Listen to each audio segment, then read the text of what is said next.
And hello, everybody. Hello. We are back today on episode 8 of the series Help I'm Stuck at Home. And I'm Karen House. This is Leanne Hunt. Hi, how are you doing today, Lee? Hi. I'm good, thank you. And you?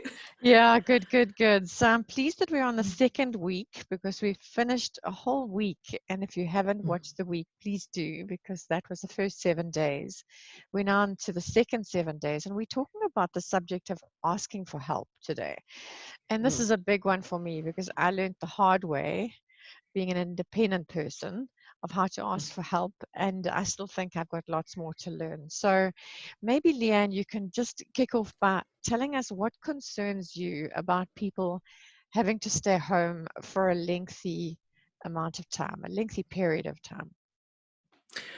Okay, well, I'm just going to relate it to the current situation. So we're in the lockdown at the moment, which means people can't go out to the shops, and we're not getting deliveries much.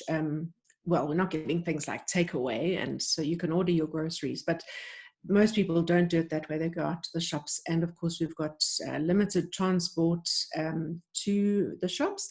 On public transport for many people, and for many people in the townships, spaza shops, the informal shops, are being closed down.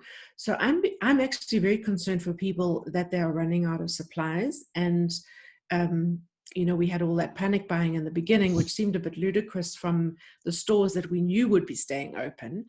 But I can imagine the people that should have been stocking up, that couldn't actually afford to stock up at that time, they're the ones that now are running out of supplies. I'm just really concerned that they're not able to get the supplies that they need. But I think for Mm. everybody, day 8, if you haven't been shopping for a whole week, you'll Yeah. definitely have pretty empty fridge and grocery cupboard. Yes. Um, so that is sort of top of mind for everybody, having to Yeah, go back to the absolutely. shops. I think the people who need help have probably got the loudest voice at the moment for asking for help. Mm-hmm. So, yes, what was Yeah. your experience then, Lee? If you can tell us about, I remember the story when you started in the first few episodes, you told us about when you moved house and you moved from the smaller town into the Mm, city. You went through mm. quite a lot of changes and challenges. Won't you tell us about that experience? Yeah, gosh, because I learned about being housebound with a big bump. Yes. So I arrived in Durban, the city, and we lived on a busy road. I couldn't walk to the shops, and so I had to organize my shopping quite carefully. And I didn't know anybody in the area, so I relied on my husband to help me. So on a Saturday morning, we'd bundle up the kids in the car. I think they were about 6 and 8 or something at the time, and Oh, we'd start early in the morning and we'd go and do a big week shop at the supermarket, but then we'd have to do everything else as well. So it yeah. was, for example, if we had to go to the pharmacy to collect our medication, we'd do that. I'd take the children to the library to go and collect their library books. And if there were any other things like taking the dogs to the vet or going to the nursery to buy plants or whatever, we had to do it on a Saturday morning, Yeah. which of course wasn't fair on my husband because it was his day off.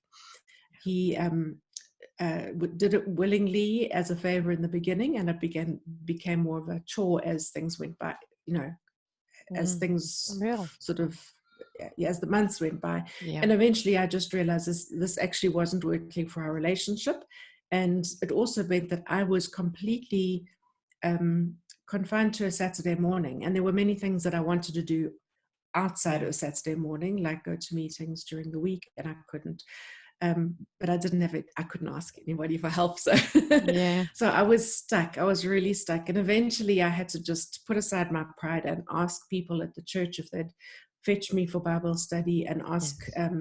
others to take me to various things that I needed. And I mean, the story goes on because we bought a second car and I got a drive and I became much more mobile. But Mm. that's where things really improved. It was the early days that was so hard. Right. Wow. Thank you. Very interesting to learn from that. Eh? And what can you share from your own experience then that can perhaps make it easier in this particular aspect for everybody? Okay. Well, two big things. The first one is fairly practical, and that's just be organized. So Yeah. keep a list, and whenever you run out of an item, add to the list. Yes. Because I know people who can drive can just jump in the car and go and get milk or something. If they want a recipe, you just go and buy the special ingredients and make your recipe. I couldn't do that, so I learned to be very organized. I'd keep in my grocery cupboard all the staples, like we use tomato and onion mix a lot, mayonnaise, tomato sauce, frozen hamburgers and fish for emergencies and things like that. I'd always freeze my milk, freeze my bread, those kind of things. Yes, it's but exactly. basically just aim at shopping as little as possible, because shopping Yes. is a chore anyway. Mm, And as I say, keep a list and make sure that everything goes onto the list, so you only have to shop a few times or once a week. That's the one thing. But the other thing is on a more emotional level. And this is where I think it comes down to changing your mindset. Now, the one thing I've learned is that our mindset is based on our beliefs. And if you want to change your mind about something, you really have to change what you believe, which is going very, very deep, because many of our beliefs are so ingrained that we don't have a concept that mm, is our belief, and that other people yes. might believe something different. And I was raised with the idea that it's good to sort of do as much as you can yourself and don't be a burden on others. So that's why I think for me it was really hard to ask for help, um, and put somebody else out. If I had to ask them to go out of their way and go to the pharmacy for me and pick up my medication, that was going to cause them a hassle, which I didn't want to do. But then Mm, I'm coming down to sort of thinking that maybe, or at least at that point, but I'm trying to say it now, um, maybe the belief that doing everything yourself and being self-sufficient is good, maybe mm, that belief is actually not so clever. It's not a smart belief when you are stuck at home, and especially confined with the COVID-19 yes. pandemic. And especially at this stage, if you are under quarantine, that in quarantine you can't go out. It's putting others at risk. Yes, So absolutely. change the belief that being independent is good, and that being dependent is bad. Change that to we have to all work together in this, and the less we disrupt the wider um, harmony of society, the better. So, for example, if you have to get stuff from the shops, it would be better for you not to risk um, your health and everybody else's health by going out many times a week, and um, and Yes. going out to get lots of different things. But just ask, perhaps somebody else next door is going to go out, and you can sort of phone them and say, please, when you're out, go and get me some milk and a couple of things. And you can work a system so that one person is going out once a Mm, week and you go out once a week, and you can help your neighbors. So if you do it that way, then you're all helping each other, yes. and you are putting less strain on the system, the bigger system. Then the other thing, of course, is if, for example, and an, a different sort of setting, but if you were housebound because you'd just come out of surgery, it would obviously be dangerous for you to drive Mm, to the shops, and you'd have to ask yeah. somebody to help you. If you got in your car and drove to the shops, you'd be making your family and all your loved ones worry about you, because now you're putting your surgery. Yes. You could actually be putting your recovery at risk. Yes. That means your friends and family are going to worry about you. You're causing them stress because you're trying to be independent. Um, so in that sense, if you are being dependent, you are allowing other people to relax and feel satisfied that you at least are recovering, at a good slow pace, and you're going to get back to normal.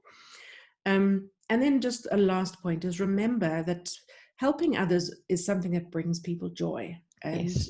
if you've helped others and know the feeling of what that makes you feel like, then now transfer that point of view onto the others around you, that you're going to ask for help.